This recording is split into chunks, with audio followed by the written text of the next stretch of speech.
할렐루야. 오늘 주일 예배 오신 우리 모든 성도님들을 주님의 이름으로 환영하고 축복합니다. 오늘도 예배와 말씀을 통해서 하나님을 깊이 만나시는 복된 시간 되기를 간절히 소망합니다. 아멘. 오늘은 옆사람과 이렇게 축복하며 인사하겠습니다. 주님의 부르심에 순종합시다. 사랑하고 축복합니다. 아멘. 그렇습니다. 우리 계속해서 주일에 마가복음 말씀을 보고 있습니다. 오늘은 나를 부르시는 주님이라는 제목으로 우리가 너무나도 잘 알고 있는 예수님께서 레위 마태를 부르시는 말씀을 이렇게 보고자 합니다. 오늘 본문의 배경이 가버나움 지역입니다. 가버나움. 이 가버나움이요, 당시에 교통의 요충지였고 많은 사람들이 왕래하고 이렇게 모든 활동이 활발했던 곳이 이 가버나움 지역이었습니다. 그래서 그 지역에 많은 사람들이 일도 하면서 또 무엇이 있는가 봤더니 그 길목에는 이 세간이라는 곳이 있었다라고 성경은 말씀합니다. 그리고 그 세간에 앉아있는 사람이 알페오의 아들 레위가 앉아있었다라고 오늘 성경은 말씀하고 있습니다. 레위가 앉아서 세금 받는 거, 세무사가 세금 받는 게 나쁘다, 잘못됐다, 우리는 말할 수 없지만 이때 당시의 상황을 보면 그렇지 않았다라는 것을 우리가 엿볼 수 있는데요. 당시 이 유대 사회에서 이 세금을 걷는 이 세리라고 하는 직업이요, 단순히 세금만 걷는 이 관리자가 아니었다라는 것입니다. 그들은 당시에 이 로마의 이 권력에 기생해서 동족의 고혈을 짜내는 그런 이 합법적인 강도의 짓을 했던 그 직업이 바로 세리였다라는 것입니다. 또 신앙적으로나 종교적으로 봤을 때도 그들은 이 성전에 발도 들일 수 없는 부정한 사람, 이 죄인 취급을 받았던 사람이 당시에 세리였다라는 것을 우리가 알면서 말씀을 좀 들었으면 좋겠습니다. 그들은 세상에 이 죄인이다라는 이 틀 안에서 그들을 향해서 침을 뱉기도 하고 뒤에서 이렇게 나쁜 이야기를 했던 그 사람들이 세리였다라는 것이죠. 아마 이 레위 자신도 그걸 몰랐을 리는 없었을 것입니다. 그럼에도 불구하고 남들의 멸시와 그런 시선에 아랑곳하지 않고 이 돈에 오직 이 돈이라는 우상에 갇혀서 그 일들을 그냥 계속하고 있었다라는 것이 당시에 이 세리들의 직업이었습니다. 그런 상황 가운데 오늘 본문에서 중요한 장면이 하나 나오죠. 그건 뭐냐면 예수님께서 그곳을 지나가셨다라고 하고 그곳에서 세금을 걷고 있는 이 세간에서 앉아서 이 세금을 걷고 있는 이 레위를 보셨다라고 기록을 하고 있습니다. 이것은 단순한 만남이 아니라 하나님께서 이 레위를 사랑하셔서 하나님의 자녀 삼으시고 주님의 온전한 제자를 이렇게 세우기 위한 하나님의 큰 계획과 섭리가 있었다라는 것을 우리가 기억하셨으면 좋겠습니다.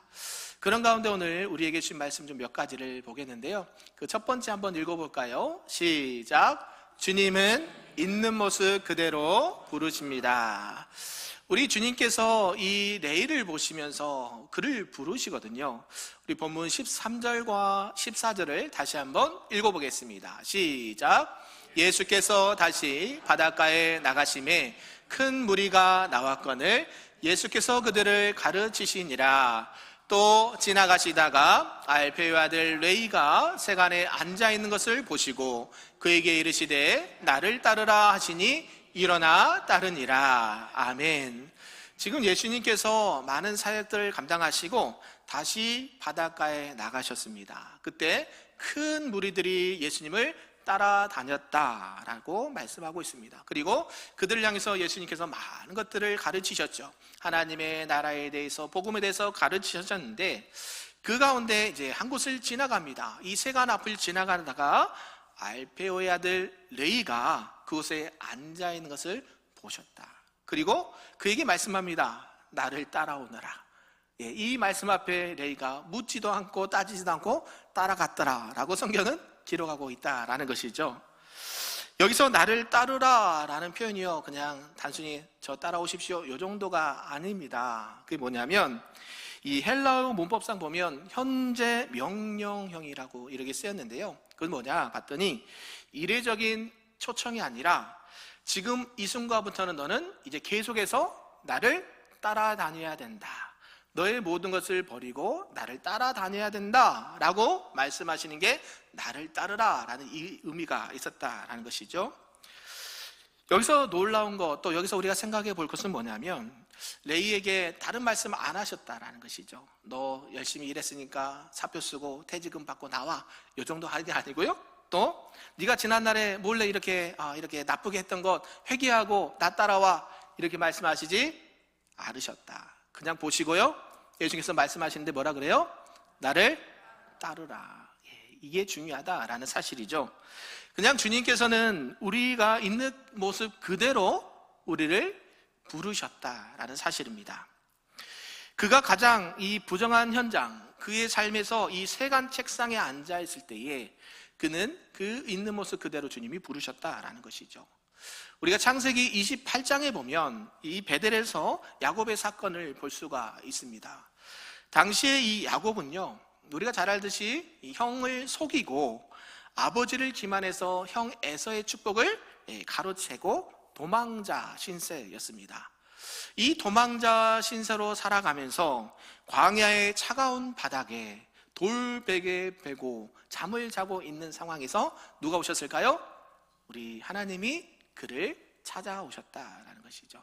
아니, 그냥 그가 편안하게 집에 있을 때, 아니면 우리처럼 어떤 예배를 드리거나 하나님을 이렇게 경배할 때 찾아오시면 참 좋겠는데, 지금 야곱은 도망자 신세로서 길바닥에서 돌베개에 베고 잠을 자는데 하나님이 찾아오셨다라는 것이죠.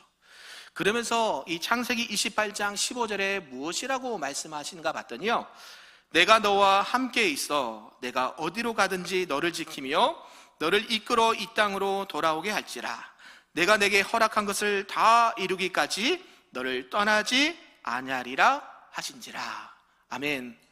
지금 하나님께서 이 길거리에서 돌베개 베고 잠을 자고 있는 야곱에게 내가 너를 떠나지 않을게, 내가 너와 함께하고 너와 함께할 거야, 이렇게 약속을 주셨다라는 것이죠.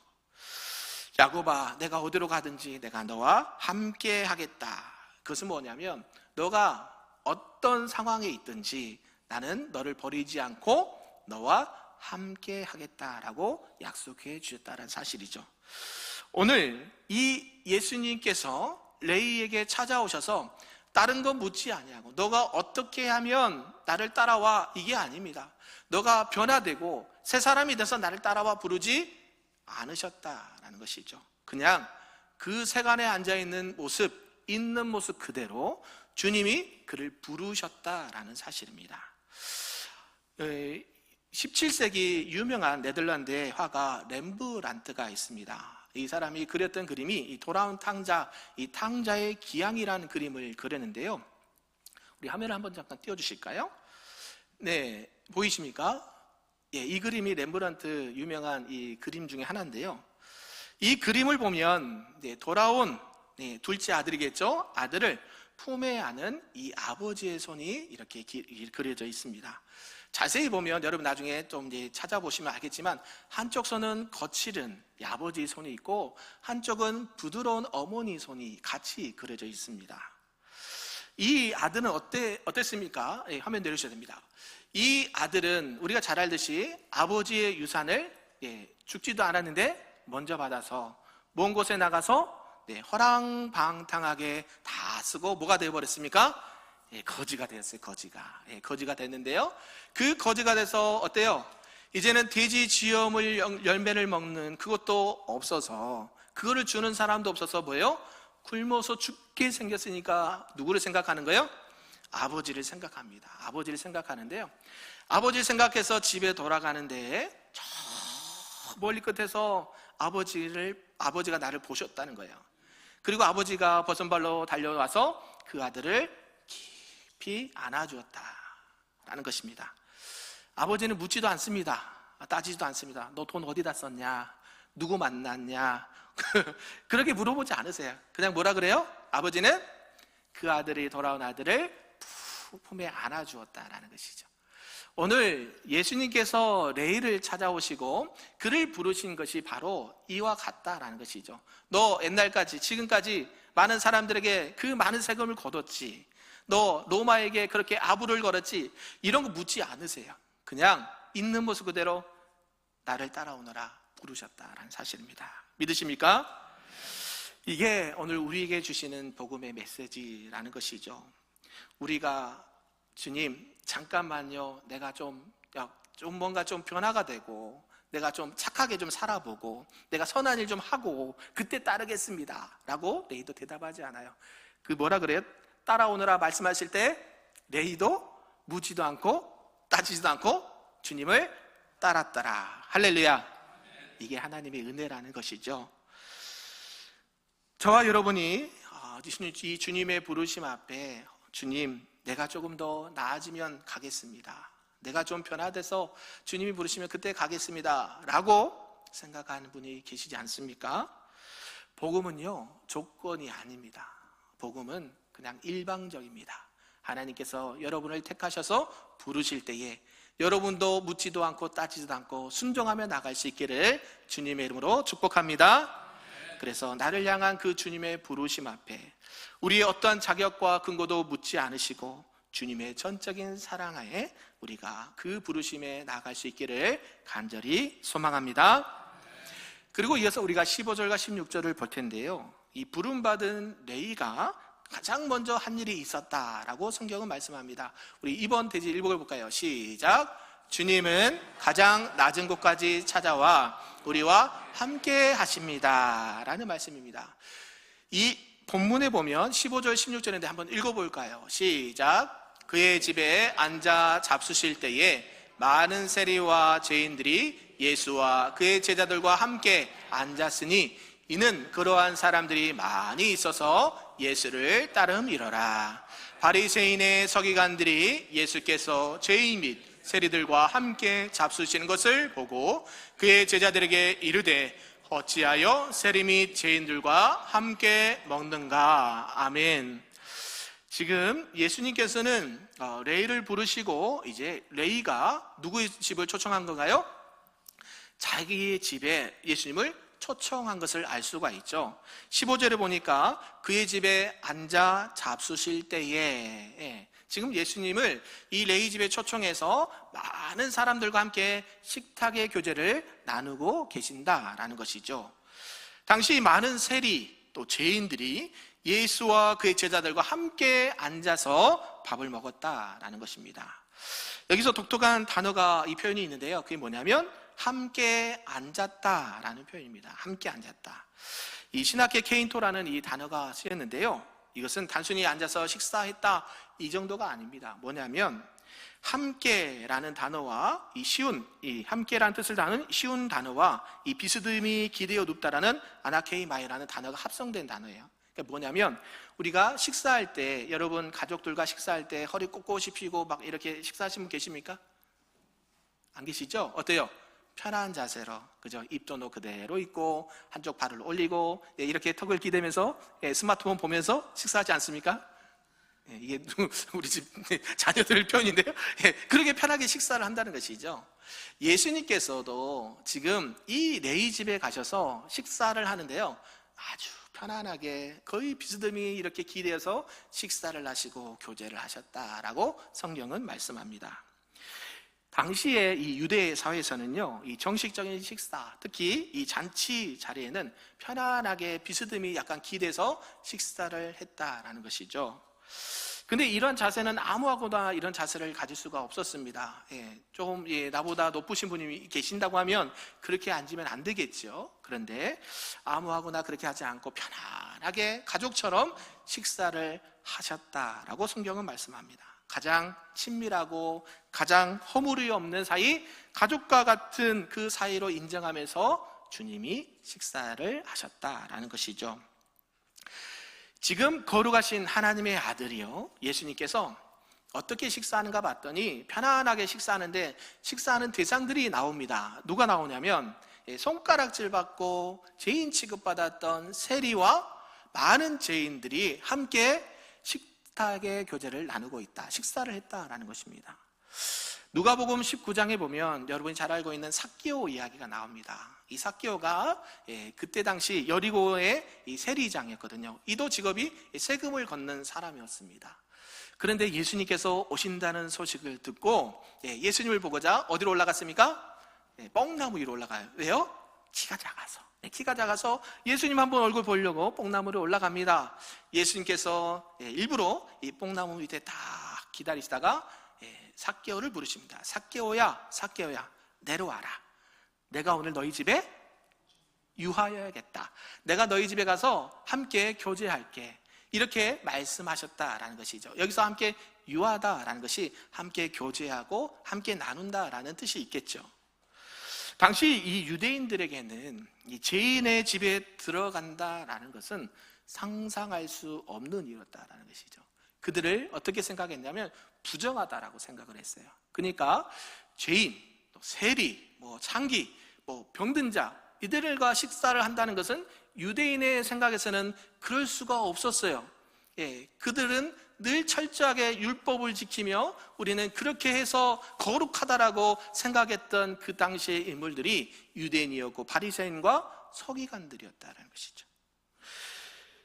집에 들어오는 것, 그것이 바로 그들 집에 들어가는 것은 바로 죄에 오염되는 부정한 행위였다라는 것이죠. 그들의 입장에서는. 그런데 우리 주님은 이 삭개오와 이 레위 집에 들어갔을 때 뭐냐면 그들의 부정함보다도 그들의 마음, 그들의 아픔, 그들의 고독을 더 크게 보셨다라는 사실입니다. 그래서 주님께서 삭개오 집을 들어가고 레위 집에 들어가는 순간 그 집에는 더 이상 정죄함이 없습니다. 뭐만 있었을까요? 우리 주님으로부터 흘러나오는 구원의 기쁨과 감격과 감사와 찬양만 있는 줄로 믿습니다. 주님이 우리를 그렇게 찾아오신다라는 사실이에요. 우리 주님은 이 거룩의 담벼락 뒤에서 너가 깨끗해지면 나와라, 내가 좀 변화돼서 나와라, 이렇게 말씀하신 분이 아니세요. 우리가 죄에 있는 그 모습, 우리가 허물이 있는 모습 그대로 그 자리에 들어오셔서 우리와 함께 교제하시고 하나님의 은혜를 나누신 줄로 믿습니다. 우리 예수님께서 우리 인생의 이 비루한 식탁에 함께 이렇게 식사하고 교제하는 이유가 바로 이것이다라는 것이죠. 우리의 아픔과 수치를 자신의 것으로 삼으시기 위해서 일부러 그렇게 하셨다라는 사실입니다. 이와 반대로 이 주님과 레위와 죄인들의 반대에서 뭐냐면 당시 바리새인과 서기관들은 매우 불편했다라는 것이죠. 말씀에 보니까 뭐라고 하고 있냐면 어찌하여 죄인들과 함께 먹느냐라고 물어봐요. 지금 바리새인과 서기관들은 자신들의 이성으로는 그럴 수 없다라고 지금 생각하고 말하고 있다라는 것이죠. 그들이 생각하고 있는 거룩, 그들이 생각하고 있는 거룩은 죄인 취급받았던 자들로부터 같이 있으면 안 된다, 분리가 거룩이다라고 생각을 했습니다. 그런데 우리 주님께서 생각했던 당시의 거룩은 무엇입니까? 죄인들의 삶의 자리에 깊이 들어가고 그들과 함께 교제하고 그들의 인생 가운데 침투하는 것이 거룩이었다라는 것이죠. 아멘이십니까? 그들과 함께 앉아서 식사하고 교제하는 게 주님이 말씀하신 진정한 거룩이다. 마치 빛이 어둠 속에 들어온다고 해서 어둠에 먹히는 게 아니라 오히려 어둠을 몰아내는 것과 같다라는 것이죠. 사랑하는 성도 여러분, 저와 여러분의 삶 속에 누구에게도 보여주고 싶지 않은 그런 방들이 있습니까? 그러면 우리 예수님께로 그 방을 이렇게 오픈하시기를 바랍니다. 내가 너와 오늘 함께 하겠다, 내가 너와 함께 식사하겠다, 교제하겠다, 사귀고 싶다, 이런 말씀 앞에, 부르심 앞에 오늘 기쁨으로 주님과 동행하시기를 주님의 이름으로 축복합니다. 아멘. 우리 주님께서 우리를 찾아오신 이유는요, 우리를 잘못했다, 너가 벌 받아야 된다, 정죄하기 위해서 오신 것이 아니다라는 것이죠. 우리가 이렇게 삶의 낮은 자리, 또 실패 자리, 이 남모르는 눈물의 자리를 우리 주님께서는 찾아와 주셔서 함께 우리의 아픔을 공유하시고 그 아픔을 기쁨으로 승화시켜 주시고 변화시켜 주실 줄로 믿습니다. 그리고 우리를 친구라 불러주십니다. 우리를 가장 가까운 가족이라 부르십니다. 사랑하는 내 아들아, 사랑하는 내 딸이라 불러주십니다. 이런 주님의 부르심과 주님의 은혜 가운데 우리가 거할 수 있기를 간절히 소망합니다. 아멘. 마지막 이제 우리가 볼 건 17절 말씀인데요. 이 서기관들 바리새인들의 이 비난 섞인 질문에 우리 주님은 이 기독교 신앙의 근간을 흔드는 말씀을, 중요한 말씀을 하나 합니다. 우리 세 번째인데 한번 읽어볼까요? 시작. 주님은 나의 연약함을 치유하여 사명으로 인도하십니다. 아멘. 주님은 우리들의 연약함을 알고 계시고 그 연약함을 치유하셔서 사명의 자리로 나아가게 하신다라는 말씀인데요. 우리 17절을 한번 읽어보겠습니다. 시작. 예수께서 들으시고 그들에게 이르시되 건강한 자에게는 의사가 쓸데없고 병든 자에게라야 쓸데있느니라. 나는 의인을 부르러 온 것이 아니요 죄인을 부르러 왔노라 하시니라. 아멘. 우리 예수님께서 이들의 말을 들었다라고 말해요. 무엇을 들었을까요? 바리새인과 서기관들이 어찌하여 죄인들과 식사를 할 수 있습니까? 예수님의 제자들, 지금 예수님은 어때요? 많은 사람들이 따라다니고 병자도 고치고 하나님의 나라에 대해서 말씀하시는 그분이, 유대인 그분이 죄인들과 식사를 한다는 것은 도저히 이해할 수 없다, 부정하다, 죄인이다, 똑같은 죄인 취급하고 있다라는 것이죠. 그때에 예수님께서 하신 말씀은 뭐예요? 그 말을 들으시고 그들에게 이제 말씀합니다. 건강한 자에게는 의사가 필요 있다 없다? 없다. 어떤 자에게 필요하다? 병든 자에게 필요하다라고 말한 것이죠. 예수님 자신을 의사라고 표현을 하고 있고요. 여기서 또 병든 자라고 표현한 것이 뭐냐면 이 카코스 에쿠신이라는 단어가 쓰는데요. 이것은 그냥 단순히 병이 들었다 이걸 말하는 게 아니라 계속해서 나쁜 상태, 이 죄악된 상태에 있는 자들을 이 병든 자라고 표현을 했다라는 것이죠. 도덕적인 어떤 결함이나 어떤 일시적인 실수를 말하는 게 아니라 스스로의 힘으로 빠져나올 수 없는 그 전적인 부패나 영적인 무능력 상태를 말할 때에 병든 자라고 표현한 것이죠. 그래서 우리 주님은 우리가 바로 그 계속해서 나쁜 상태에 있는 자들을 보시고 그들을 뭐 하시기 위해서? 치료하기 위해서 오신 의사다라고 말씀합니다. 우리가 지난 목요일날 여전대 연합 예배를 드렸습니다. 요한복음 4장에 있는 이 수가성 여인 울동이를 버려두고 말씀을 전했습니다. 기억나십니까? 네, 이 수가성 여인도 마찬가지입니다. 그녀에게는 당시에 남편이 5 있었고 지금 같이 있는 남자도 남편이 아니다라고 말씀합니다. 세상적으로 보면 그녀의 삶은 엉망이었고 세상적 표현으로 보면 좀 만신창이의 삶을 살았던 인물이 이 수가성 여인이었다라는 것이죠. 누구에게도 환영받지 못했던 여인, 어디 가도 손가락질 받고 침뱉음 받았던 여인, 그 여인에게, 그래서 그 여인은 어땠습니까? 사람들의 보는 시선을 피해서 그 뜨거운 대낮에 때학볕에 물 기르러 우물가에 왔었다라는 것이죠. 그녀의 상태가 오늘 아까 말씀드렸듯이 병든 자, 카코세쿠신, 나쁜 상태를 계속 유지하고 있는 자라는 것을 말씀하고 있다는 것이죠. 우리 주님께서는요, 참 특이하게 좋은 점이 하나 있습니다. 그녀의 부끄러운 과거를 다 알고 계셨음에도 불구하고 비난을 하지 않았다라는 것이죠. 정죄하지 않으셨다라는 것이죠. 너 왜 그랬니?